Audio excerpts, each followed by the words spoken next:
Yo les gens, c'est Xernox. On se retrouve pour une nouvelle vidéo.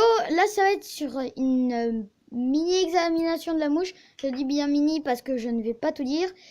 On va faire sur une mouche morte. Donc, parce que sinon, une mouche vivante, ça bougerait trop. Donc, j'ai remarqué un point différent sur les mouches mortes, désolé, et mouches vivantes. C'est que les mouches mortes n'ont pas les yeux rouges. Parce que ça fait comme dans Transformers, si vous avez déjà vu. Les yeux, quand ils meurent, eh ben, ils s'éteignent. C'est comme des lumières. Et ben, ça fait à peu près la même chose. Donc, allez, on va commencer. Donc, là, le tout devant. On va regarder, parce que ça fait 2 fois là que j'ai refait la vidéo. Je l'ai supprimé sans le faire exprès. Voilà. Donc, j'ai trouvé dans mon baby-foot un truc un peu louche. Mais bon.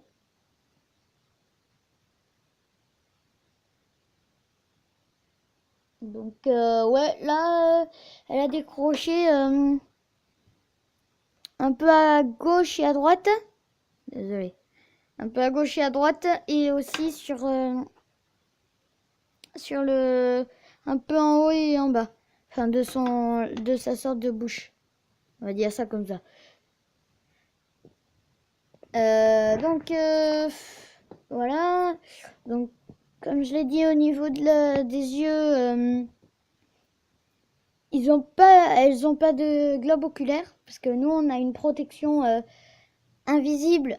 Quasiment, enfin, elle est visible, mais transparente, très transparente. Donc, à peine visible.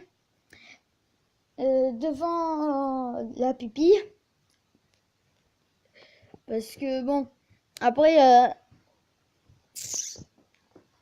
on peut devenir aveugle quand même. Mais, ce que je veux dire, mais c'est que sinon, ça ferait 2 fois plus mal. Mais bon, ça, c'est chez l'être humain.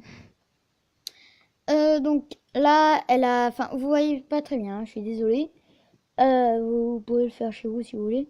Donc au niveau de la tête, là, au-dessus des yeux et sur sa carapace, sur toute sa carapace, elle a des mini poils. Et au niveau de ses ailes maintenant, elle a des sortes de mini fibres, mais qu'on voit déjà.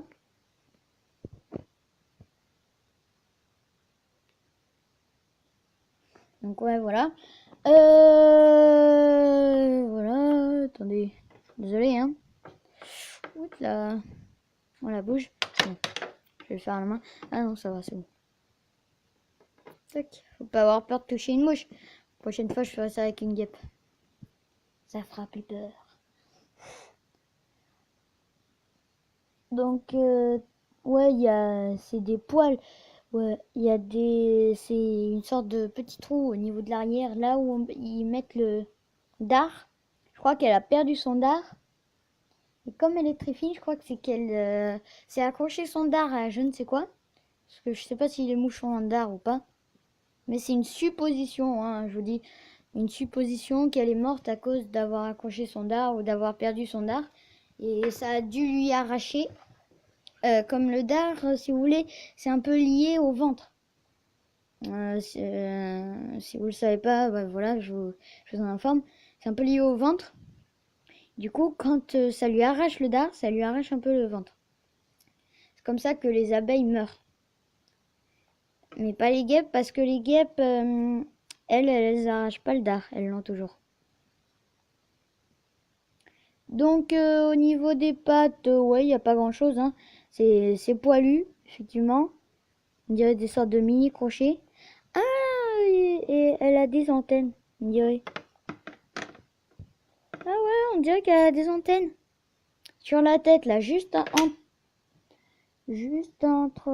en deux. Ah non, c'est pas ses antennes. Je suis désolée. C'était la bouche. Ben voilà, c'est la fin de la vidéo. Donc, comme je vous l'ai dit, c'est pas une super qualité d'image, c'est pas une examination entière. Vous pourrez le faire chez vous sur une mouche morte ou une vivante, mais morte c'est plus simple parce que les vivantes bougent trop. Donc, je crois que je l'ai déjà dit, hein, je sais pas. Voilà. Si ça vous a plu, likez. Si vous voulez vous abonner, n'hésitez pas. Si la plupart de mes vidéos vous plaisent, hein, abonnez-vous aussi. Lâchez des commentaires, bref, n'hésitez pas. Et à la prochaine vidéo.